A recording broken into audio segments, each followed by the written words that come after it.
If there were not love between two hydrogen atoms and one oxygen atom, if there was not a desire for cooperation, a desire for union, then there would be no water.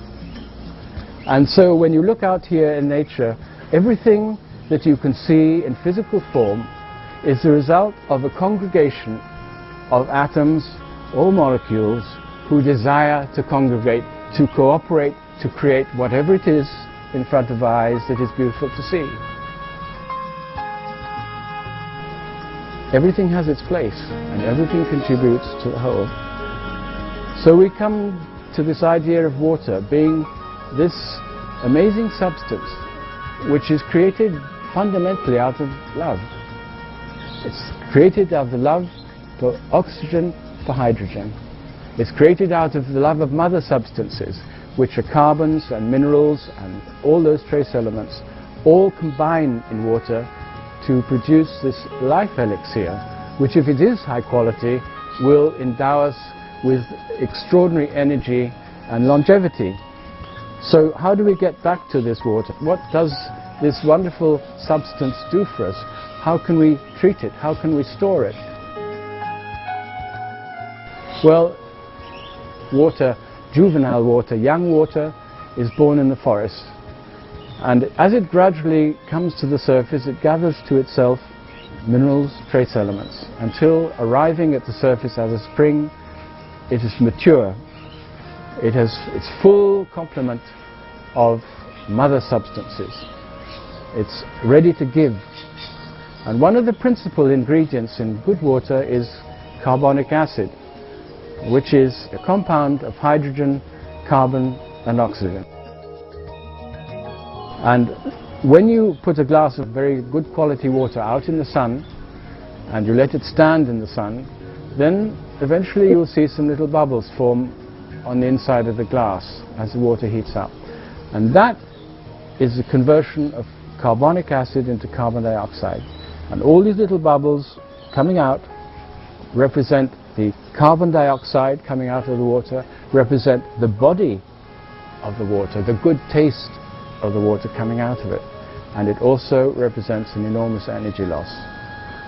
And so many of our systems of reticulation today are designed merely from the point of view that water is a fluid, that it has no life, and so it doesn't matter which way you treat it.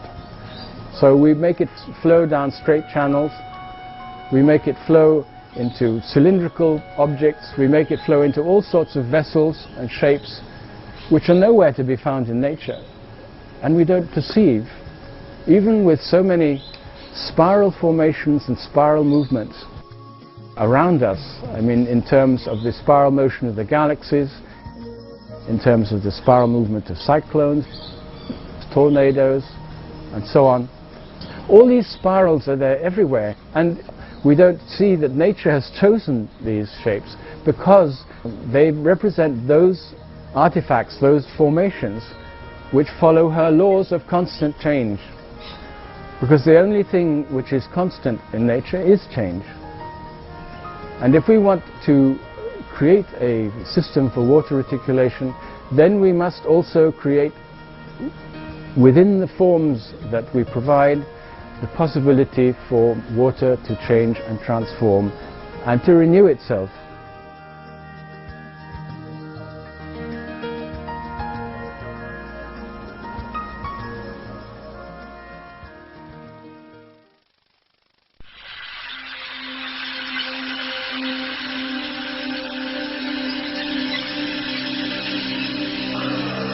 Viktor Schauberger, born in Austria in 1885, was descended from a long line of foresters and conservators of the forest, and in his blood he therefore had an enormous amount of information inherited, so to speak, genetically from his forebears.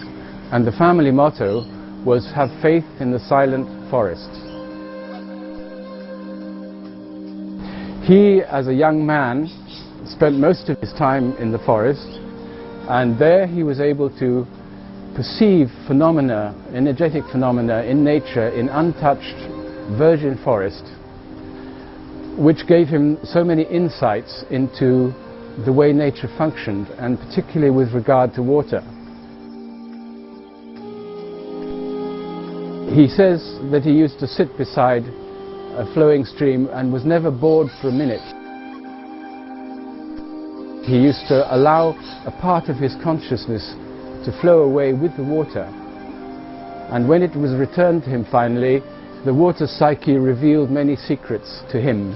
So in a sense he was able to send his consciousness to those places the eyes couldn't see, and in returning with information it confirmed or further developed the theories that he had on water.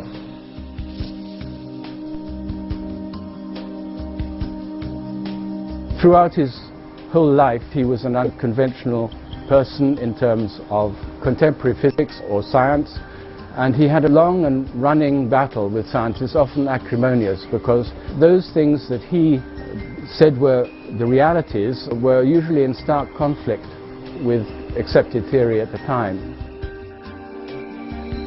And fundamentally this revolves around water and the way water should be viewed and what is important for water to maintain its inner health and vitality.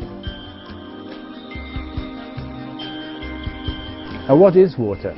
Well, water, in Viktor Schauberger's view, is a living substance. And whether it has life or death depends on the way it's been treated, what it's handled, how it's forced to flow or how it flows, under what conditions it flows. And all these things Viktor Schauberger perceived in his long sojourn in the forest in Austria when he was a young forester, and he had access to phenomena, energetic phenomena, which nobody else had. And indeed in 1930 he wrote a book called Our Senseless Toil, which laid out clearly for everyone to see all the environmental catastrophes that would happen and which would be inevitable if humanity did not change the way it dealt with water, treated water and the forest as well, because the forest and water are so closely interconnected. You remove the forest, you remove the water at the same time. You destroy the forest, you destroy